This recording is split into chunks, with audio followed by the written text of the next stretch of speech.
Hey everyone, it's Lisa. Welcome to my YouTube channel. Today I have a fun little card to share with you, and I used some new products that I got from the Cat Scrappiness shop, and I want to share it with you. So there's two stamp sets available right now in the shop, and they are from the company Your Next Stamp. Perfect for Easter cards, or this stamp set is perfect for cute little coffee cards. This one is called Coffee Chick. Sorry, this one is the one that's good for coffee cards. And this one has a great sentiment that says Happy Easter. It's called So Exciting, and it has a cute little egg carton in it. This one has the coffee cups, and they both have cute little chicks that you can cut out to pop out of the egg carton and the coffee cup. And for this card, I also used a great die set that is in Cat's shop, and it's called Stitch Postage Stamp Edge Dies. And I used the two smallest sizes for my card, and I just think they gave a really cute border. A stitch border with the postage edge around it for the little chick and the sentiment at the top. And I also used a piece of paper from the Fawn Perfectly Plaid Rainbow Paper Pack, and that gave some really nice color to the card. So let's go ahead and get started, and I'll show you how I made it. First thing I did was I stamped and colored the chick and the coffee cup for the card, and basically I just used some Memento Tuxedo black ink so that I could Copic color my images. There's the coffee cup, really cute. It's got some pretty flowers in it, and then my little chick holding her little flower. And I'm going to go ahead and do some basic Copic coloring on the card, and I will speed up the video so you don't have to watch the whole process.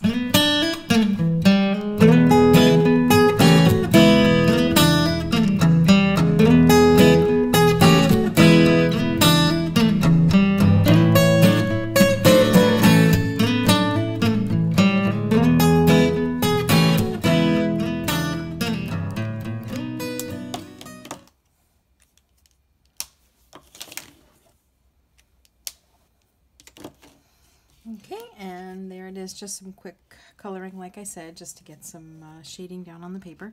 And then I took it over to my die cut machine, and to save some time, I cut the little pieces out already.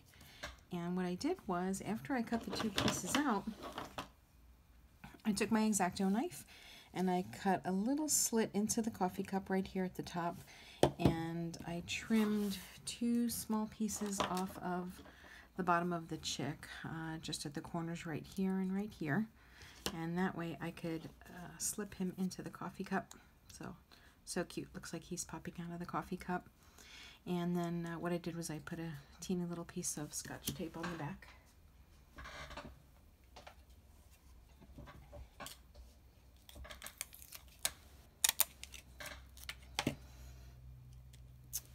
That's just to hold him in place. And then also what I did was I took a small piece of foam tape, popped it on the back of him,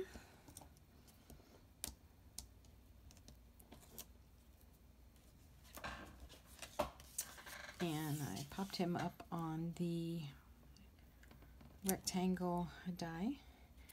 And also what I did was I took a sparkle pen, the Spectrum Noir-Sparkle, and I gave him some great sparkle because, well, I just love to sparkle everything, let's face it. I think everything looks better with a little bit of glitter on it. So I sparkled her up and her flower, and I thought that looked really great. And then the other thing I wanted to do was decorate this little focal point with some sequins, and I want to show you this great tool that I have that I love to use with sequins, that's also available in the Cat Scrappiness shop. It's called the Crystal Katana, and it works so well with sequins. I've used a lot of tools in the past to pick up sequins, and to be honest, they all seem to pick up tools well, but they don't seem to leave the sequin in its place. They seem to drag it away. So I want to show you how this tool is used. I used some really pretty sequins from Cat's shop called Sun-Kissed, and they've got some great yellows, oranges, and blues in here. So what I did, I'll show you how the tool works.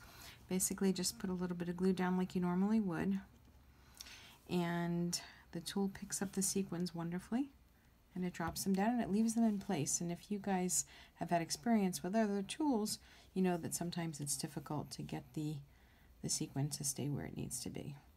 But this tool, obviously, because I'm trying to show you on camera, it's not working the way it should, but normally it picks the sequin up and it drops it down with no problem. So, like I said, I really enjoyed using this tool. It 99.9% of the time works terrific, but sometimes these bigger sequins that are cupped have a little bit of trouble with. Okay, so once I got the sequins placed down on the card,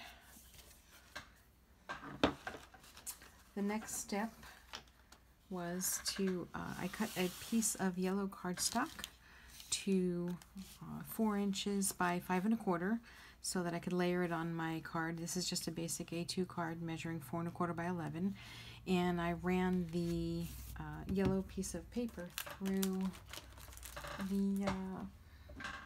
my die cut machine with the embossing folder, the Honeycomb embossing folder from Sizzix. I thought it kind of looked a little bit like chicken wire, so it was perfect for the little chick card.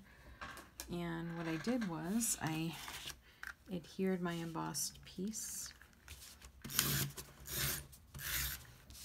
onto my card. And the next thing I did was I took a piece of that plaid paper and I cut the paper down so that it measured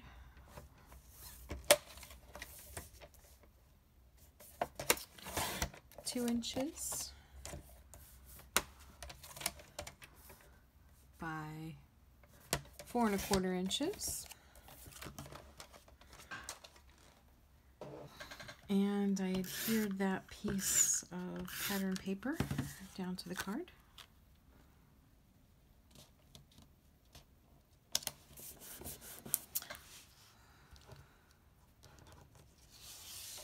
Next, I took my little focal point that I made, put a little bit of liquid adhesive on it, and laid that down.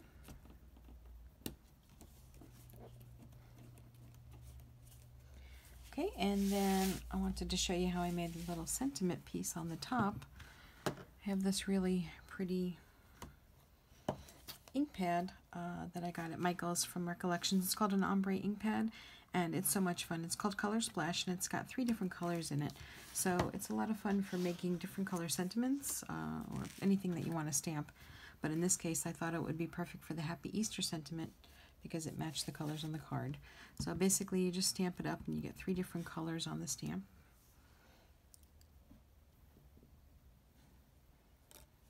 And that's it. That's just so much fun. Gives a really pretty gradient look to your sentiment. And then what I did was I also popped the sentiment up with a little bit of foam tape.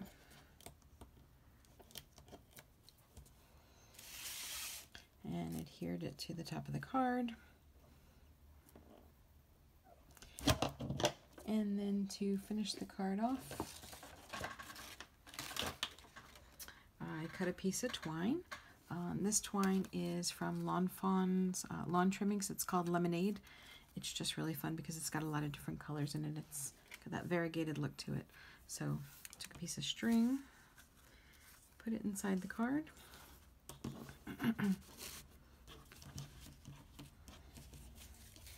and tied a bow on the top.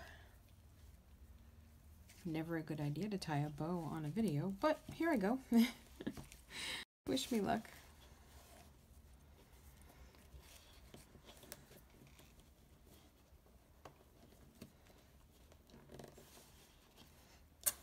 Okay, and then of course, as all of us do, we fuss with our bow until we get it to look the way we want it to look.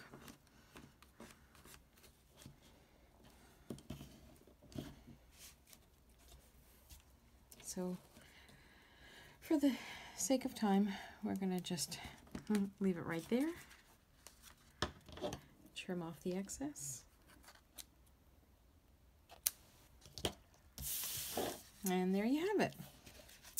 So there's the original and the one we just made.